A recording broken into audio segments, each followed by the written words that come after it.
श्रीदेवादे पुनर्निवेद्याः क्षेमो वै राष्ट्रस्य शीतो वातः क्षेममेवावरुन्धे महाकाली देव्यै नमः परिपूर्णानुग्रह कृपाकटाक्ष सिद्धिरस्तु। భద్రాచలము తర్వాత మిగిలినటువంటి స్మాలర్ టెంపుల్స్ అన్నిటికీ కూడా మాస్టర్ ప్లాన్ తయారు చేయమని వారు ఆదేశం ఇవ్వడం జరిగింది దేవస్థానం డిపార్ట్మెంట్కి. మేము కూడా దేవాదాయ శాఖ తరఫున ఒక కన్సల్టెంట్ని ఎంగేజ్ చేసి మాస్టర్ ప్లాన్స్ ప్రిపరేషన్లో ఉన్నాము. మాస్టర్ ప్లాన్స్ అన్నీ కూడా సుమారు మార్చి నెలలో గవర్నమెంట్ అప్రూవల్ తీసుకొని పనులు అనేది మొదలు పెట్టిస్తాం. ముఖ్యంగా ఘాట్ డెవలప్మెంట్, తర్వాత టెంపుల్ ఇంప్రూవ్మెంట్స్, తర్వాత భక్తులకి సంబంధించినటువంటి వసతులు, అమ్యూనిటీస్, ప్రసాదం కౌంటర్ ఉండొచ్చు, అకామిడేషన్ ఉండొచ్చు, శానిటేషన్, టాయిలెట్స్, తర్వాత ఇతరితర కార్యక్రమాలు చేసుకునే గదులు, ఇవన్నీ కూడా మేము ఫైనలైజ్ చేయబోతున్నాము. మన బాసరా దేవాలయానికి సుమారు ఒక 200 కోట్లతో ఆల్రెడీ డ్రాఫ్ట్ మాస్టర్ ప్లాన్ అనేది రెడీ అయ్యింది. అది కూడా ఇక్కడ క్షేత్ర స్థాయిలో ఒక పూర్ణంగా ఒక డిస్కషన్ అనేది జరగాలి. వచ్చే 2-3 వారాల్లో ఆ డిస్కషన్ కూడా చేసి ఆ మాస్టర్ ప్లాన్ని కూడా ఫైనలైజ్ చేసి ప్రభుత్వానికి పంపించబోతున్నాము.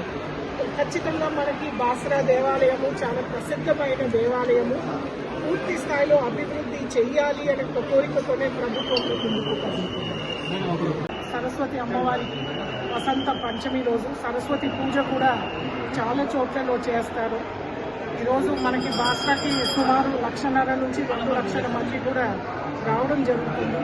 మరి మన రాష్ట్రంలో అండ్ దక్షిణ భారతంలో ఏకైక సరస్వతి దేవాలయం ఇది. కాబట్టి ఈ దేవాలయానికి చాలామంది అమ్మవారి నమ్మకంతో జ్ఞానం వస్తుంది అని అక్షరాభ్యాసం కూడా ఈరోజు చాలామంది వచ్చి వాళ్ళ పిల్లలకి ఇక్కడ చేయడం జరుగుతుంది. అది కాక మాఘమాసంలో నవరాత్రులు అనేది శ్యామలాదేవి, రాజశ్యామలాదేవి అంటే సరస్వతి రూపంలో తన తాంత్రిక రూపము, ఆ నవరాత్రులు కూడా ఈ 9 రోజుల్లో జరుగుతుంది. ఈ రోజు పంచమి రోజు ఆ నవరాత్రుల్లో. సో అన్ని రకాలుగా పవిత్రమైన రోజు. ఈరోజు వస్త్ర సమర్పణ అమ్మవారికి ప్రభుత్వం తరఫున నేను ప్రిన్సిపల్ సెక్రటరీగా వచ్చి ఈరోజు సమర్పణ చేయడం జరిగింది. మరియు గోదావరి పుష్కరాలు కూడా వస్తున్నాయి.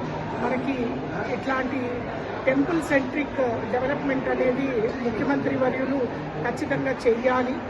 బాసరా నుంచి భద్రాచలం వరకు ఒక పూర్తి స్థాయిలో దేవాలయాలన్నింటినీ కూడా అభివృద్ధి చేయించుకుంటూ ఒక టూరిజం సర్కిట్, పిలిగ్రిమ్ సర్కిట్ని కూడా క్రియేట్ చేయాలి అని ఒక తపనతో వారు మన క్యాబినెట్ మీటింగ్ కూడా పెట్టడం జరిగింది. మరియు ఈ అన్ని దేవాలయాలు ముఖ్యంగా మనకి గోదావరి నది పుష్కరము 2027 జూలైలో జరుగుతుంది. కాబట్టి ఆ గోదావరి పుష్కరాల ముందు పూర్తి స్థాయిలో ఒక మాస్టర్ ప్లాన్ అనేది బాసరా, ధర్మపురి,